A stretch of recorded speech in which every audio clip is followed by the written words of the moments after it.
Hello. So in this demo, I'll show you how we are using a simple mortgage application with GitLab, IBM Developer for the OS, which is simply called IDZ, and IBM DevOps Deploy. It has generally called as UCD also. So the current name is like we are using IBM DevOps Deploy, and here we will make changes to the COBOL code and we'll say sample pipeline, and we'll see how uh, the code deployed from IBM DevOps Deploy to mainframe. So here, yeah. So this is our GitLab repository. It contains like a mortgage application we discussed earlier. Here in the application, you can see different file names. Here under the mortgage application, we have like COBOL, copybooks, BMS, and etc. So here we can track all the changes. Let me show all the comments. So we can see all the whatever the changes we made. We can see track here. Also, we can see we can see different branches what we have. If you switch to the branches, it will give you what updates happened under that branch. So yeah. So this is a brief overview about the GitLab repository. So let's go to IDZ. Now we move to the IBM Developer for ZOS, which is simply called IDC. So this tool is mainly used by the mainframe developers. It's similar to VS Code, but it is more customized towards the mainframe development. So it is Eclipse based and supports like editing COBOL files, JCLs, and ZOS files. One more feature is that we can connect to the remote system. We can access the mainframe. Um, um, we can like connection allow us to like browse the mainframe datasets within the IDC itself. For example, so we can, if you can see here, we can access all the like files from the okay. If you see, you can see the if you go to routes, we can see all the ZVS files within the IDC itself. It has also had functionality of like a cloning repository, and code changes push into the GitLab repository, etc. So this is the same repo we discussed about. I cloned it here in order to make changes. Um, in order to make changes, okay. Before that, so here the branch, you can see all the branches of what I have cloned. So for now, I just cloned the main branch. So you can see all the files here. The same files we have seen in the application. This is the mode application we have seen earlier in the GitLab repository. Okay, in order to make changes, we have to add this to the we have to create a ZOS project in order to make changes.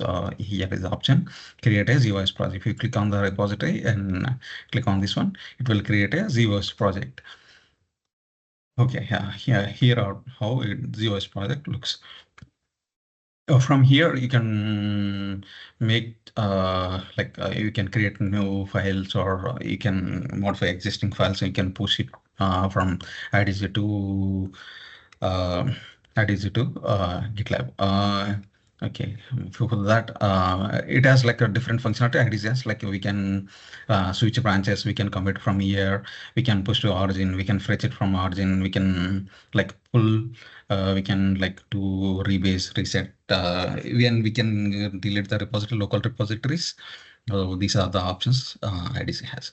So okay, so let's do a small change and see how push from like IDZ to GitLab repository. Let me make a small change here and save it. Okay, so if you save it, it will comes under the unstaged. It means like it is not yet pushed to the GitLab repository, but it's still in like a local system. So in order to do that, we have to like move this one to staged. Before that, we have to check whether the code is clean or not. In order to do that, we have to do the dependency based build. We can do that within the IDZ itself. So we have, if you're doing for the first time, we have to configure like GUI files for the compilation. We have to like provide the paths and everything. So after that, you can do the user build. If the user build, it will like if you do the user build, it will check the code and like it will give you the reports like if the code has some errors or if it's the code is clean, it will give you us reports. So something like it will give you like a build report.html, build report.json. We can store this in local system for the further reference. So yeah. So since I already test it is a clean code, so I'm just going ahead with the commit. Okay, update. I'm just committing and push it to the uh, GitLab repository, remote system. Okay, let me go there and check. Okay, yeah, here we can see it is all pushed to the uh, test branch to the in the GitHub repository. Let me go to my branch, feature branch. So this is my feature branch. Okay, the update I have made will appear here. Let me just now you can see there. We will go to COBOL and we'll see. Yeah, here I changed hello world 1 to hello world 5. So yeah, so this is in my feature branch. If you want to move it to the main branch, you have to create a merge request. There is option like if it will ask for if you want to delete your like source branch like a feature branch, you can do it or you can keep it. So for now, I am deleting my source branch. It will once it's merged to the main, it will delete my source branch. Delete the so it will delete my source branch. Okay, so it is merged by now. Let me go back there and see. Yeah, okay. So this is my main branch. If you go there, the updated just happened. I will go there, COBOL program, and see the changes. Here, hello, fine. So this will trigger the pipeline. So let me go back one of the pipeline. So pipelines.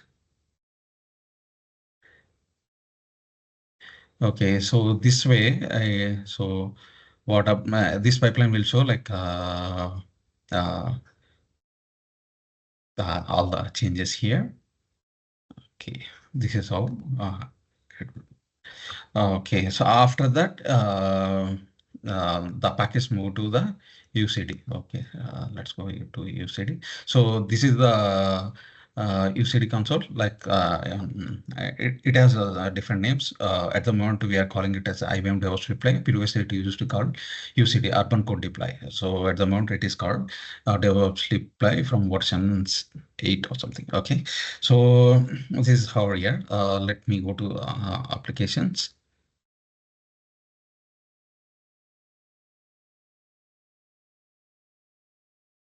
Okay, let me search one of the application.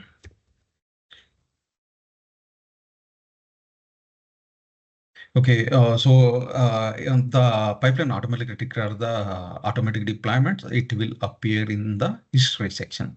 So okay, it will appear in the history section. So success.